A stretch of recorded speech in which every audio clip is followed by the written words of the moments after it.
네, 국내 이슈 체크인 한양증권 권충현 과장과 얘기를 나눠보도록 하겠습니다. 안녕하십니까? 안녕하세요. 네, 자, 권충현 과장과 함께 나눌 내용들 어떤 얘기들인지 먼저 좀 살펴보도록 하겠습니다. 자, 중소형주의 강세 지속에 대해서 얘기를 나눠보도록 하겠습니다. 사실 외국인들이 지금 그리스에 대한 어떤 우려감 때문에 또 다시 좀 매수세가 좀 주춤해지고 있는 이런 상황. 그럼에도 불구하고 중소형주는 흔들림이 없는 그런 모습을 보여줬습니다. 어제장 좀 간단히 먼저 좀 리뷰를 해보도록 하죠. 네, 일단은 코스피 같은 경우는 그리스 협상을 다시 한번 연기하면서 또 다른 협상을 앞두고 외국인 매수세가 굉장히 좀 주춤하는 모습들을 보여주고 있습니다. 기관도 그렇게 강하게 사는 모습은 아니었고요. 다만 시장 자체가 좀 바닥을 잡고 올라온 정도다라고 좀 생각하시면 될 것 같고요. 일단은 바닥에서 한 70% 정도 올라왔다고 보시면 될 것 같습니다. 그렇기 때문에 반등 후 좀 숨고르기를 하고 있는 것이 아닌가라고 좀 생각이 되고 있습니다. 반면에 코스닥 같은 경우는 기관 매수세가 굉장히 좀 세게 들어오고 있습니다. 거의 한 1,000억 수준 정도 어제 좀 매수가 이어졌는데요. 그러면서 다시 신고가를 좀 냈습니다. 이게 1,000억이란 규모가 코스피로 따졌을 때 거의 1조 규모를 샀다라고 좀 생각하시면 되기 때문에 엄청나게 좀 크게 들어오셨다라고 좀 생각하시면 될 것 같고요. 그 외에는 포트를 비워있던 좀 기관들이 중소형주에서 좀 수익률 게임을 하는 것이 아닌가라고 좀 생각을 하고 있습니다. 어차피 대형주를 많이 비워놨었기 때문에 이런 쪽 중소형주 좀 수익률이 좀 많이 날 수 있는 상승폭이 클 수 있는 중소형주 쪽에서 굉장히 특징적으로 기관 매수가 잡히는 모습들이 굉장히 보입니다. 종목별로 보면은 다음 카카오, 이지바이오, 리온쿠첸 이렇게 제가 한 세 가지만 말씀드리지만 많이들 알고 계실 것 같습니다. 굉장히 좀 많은 종목에서 기관이 너무 많이 사는 거 아니야라고 좀 얘기가 나올 정도로 굉장히 좀 이상할 정도로 기관 매수세가 보이고 있는데요. 그 이유는 기관이 어떻게 대형주로 사가지고는 지금 수익이 쉽게 날 수 있는 장이 아니기 때문에 중소형주인 코스닥 쪽에서 굉장히 좀 풀베팅을 하고 있다라고 좀 생각하시면 될 것 같고요.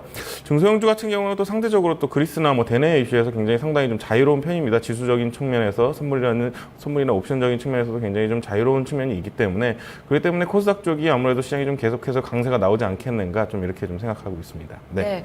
조금 전에 기관들이 이제 수익률을 베팅할 수 있는 중소형주로 좀 몰리는 게 아니냐라는 얘기해 주셨는데 그렇다면 그냥 지금 중소형주 강세를 어떤 코스피가 불안하기 때문에 대안 투자로만 받아들여야 되는 건지.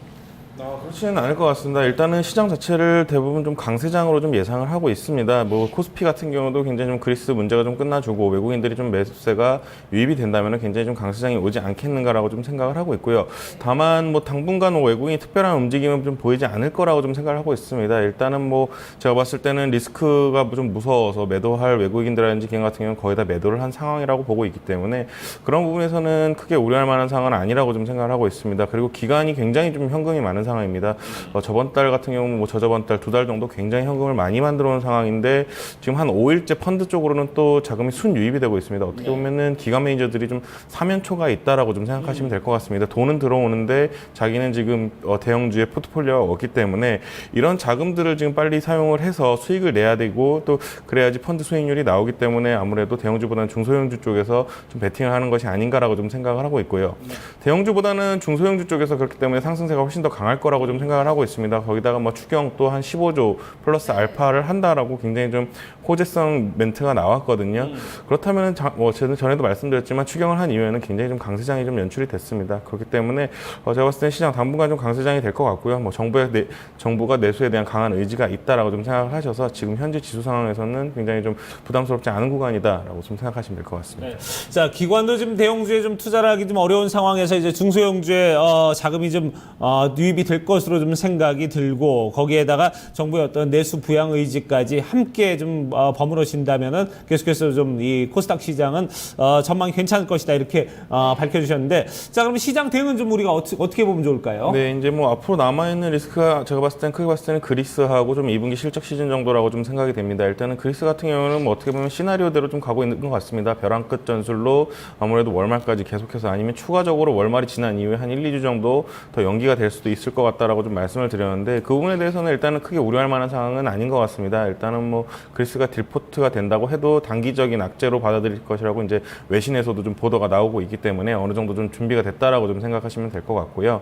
일단은 2분기 실적 시즌까지는 아직 한 달 정도 남았습니다. 다만 2분기 실적은 좀 메르스로 인해서 아무래도 실적 쇼크가 나는 어닝 쇼크가 나는 종목들이 굉장히 있을 것이기 때문에 그때 가서는 좀 조심을 하셔야 될 것 같습니다. 다만 앞으로 좀 한 달 정도는 중소형주 쪽에서는 좀 아무래도 경우에도 장세가 좀 좋지 않겠는가 좀 생각을 하고 있고요. 일단은 뭐 바이오주가 굉장히 좀 거침없이 좀 상승하고 있습니다. 바이오주 같은 경우는 조금 이제는 옥석 가리기가 나올 수 있는 부분이다라고 좀 생각을 드리고요. 바이오주 같은 경우는 제가 봤을 때는 뭐 한 100종목 중에 한두 종목만 실질적으로 좀 수익성이 괜찮은 좀 그런 약품을 갖고 있다라고 좀 생각을 하고 있기 때문에 뭐 이 부분이 만약에 이제 탈락하는 종목들이 나오기 시작한다면은 좀 굉장히 바이오 업황의 아비규환이 나올 수 있는 상황입니다. 그렇기 때문에 어느 정도 조금 어느 정도는 좀 제가 봤을 때는 좀 조심을 하셔야겠다라고 좀 생각을 하고 있고요. 코스피의 경우는 일단은 뭐 그리스 문제라든지 뭐 추가적인 이슈로 2050선까지 다시 한번 찍어준다면은 다시 뭐 쌍바닥이라고 말씀을 드릴 수 있을 정도로 굉장히 좀 견고한 바닥을 유지를 하고 있습니다. 그렇기 때문에 제가 봤을 때는 만약에 2050선 다시 한번 밀려준다면은 좀 강하게 매수하셔도 되지 않겠는가 좀 생각하고 있고요. 코스닥 같은 경우도 뭐 추가적으로 상승을 할 수 있다라고 좀 판단을 하고 있습니다. 수익률 게임에 들어간 기간이 앞으로 더 강하게 살 가능성이 높지 않겠는가 좀 생각을 하고 있고요. 그렇기 때문에 시장 대응 제가 봤을 때는 좀 공격적으로 이제는 좀 한번 해보셔도 되지 않겠는가 좀 이렇게 생각하고 있습니다. 네. 그렇다면 지금 전략으로 가면 뭐 바이오주 옥석 가리기도 지금 시작이 됐다고 하셨는데 그쪽으로 눈을 돌려야 될지요? 아니면 뭐 2분기 실적 좋아지는 종목 중에 기관이 사는 종목을 사야 될지 어떻게 가져오셨어요? 일단은 제가 엊그제 말씀드리기에는 이제 바닥에 있는 종목을 사라고 말씀드렸는데 그 이유는 간단합니다. 뭐 기관이 다시 사야 되기 때문에 위에 올라와 있는 종목보다는 아래에서 쉬고 있는 종목들이 고개를 드는 종목들이 굉장히 많아졌습니다. 그래서 오늘 제가 가져온 종목이 최선호주로는 다음 카카오입니다. 한 이틀 정도 좀 상승하는 모습을 보였는데요. 그 이면에는 일단은 카카오택시가 굉장히 크게 성공을 했습니다. 물론 카카오택시는 무료로 현재는 서비스를 진행하고 있기 때문에 뭐 돈이 되는 것은 아니지만 일단은 이 카카오택시 서비스라는 것이 이제 시민들의 삶에 녹아 들어간다면은 나중에 언젠가는 돈이 될 수 있는 제가 봤을 때는 단기적으로 한 두세 달 정도면은 유료화하지 않겠는가라고 좀 생각을 하고 있고요. 하루에 한 10만 건 정도를 이용을 한다고 합니다. 이 정도로 봤을 때는 제가 뭐 한 달에 한 2~30억 정도의 이익을 뭐 회사에 안겨줄 수 있는 정도의 사업성이 됐다라고 좀 생각을 하고요. 일단은 뭐 카카오 채널 또 카카오 킥 대리운전까지도 앞으로 추가적으로 카카오 플랫폼을 기반으로 한 수익 사업이 계속해서 나올 것으로 좀 생각이 되기 때문에 이런 부분에 있어서는 좀 PER을 굉장히 높이 받는 부분이기 때문에 제가 봤을 때는 지금 현재 주가로서 기술적으로 굉장히 부담이 없는 자리고 추가적인 상승이 충분히 나올 수 있는 자리다. 그리고 말씀드렸지만 기관 수급이 어제 굉장히 많이 들어왔습니다. 그런 거 봤을 때는 충분히 추가적인 상승이 가능하지 않겠는가 좀 생각을 하고 있고요. 장기적인 시장으로도 실적 회복이 충분히 좀 가능하다라고 좀 보고 있습니다. 그 이유에는 뭐 카카오 플랫폼 자체가 이제 시민들의 삶으로 좀 녹아들 가능성이 굉장히 커졌고요. 대리운전이라든지 택시 그리고 뭐 퀵, 택배까지 충분히 가능해진다라고 좀 하신다면은 기업의 프리미엄이 충분히 가능하다. 그리고 또 미국에서 우버가 또 상장을 합니다. 거의 한 500조 정도까지 IPO가 될 것으로 가능성이 있기 때문에 이런 부분도 충분히 좀 어떻게 보면 훈풍이 불어올 수 있다라고 좀 생각을 해서 다음 카카오 가져왔습니다. 네. 1분기 같은 경우에는 사실 실적이 컨센서스를 너무 하회를 했던 부분도 있었거든요. 맞아요. 2분기는 좀 부합할 것으로 그럼 보시나요? 2분기 실적도 제가 봤을 때는 좀 어떻게 봤을 때는 어닝 자체가 나오지 않을 수는 있습니다. 다만 이제 성장성이 훨씬 더 커졌다는 모습을 보여줬고요.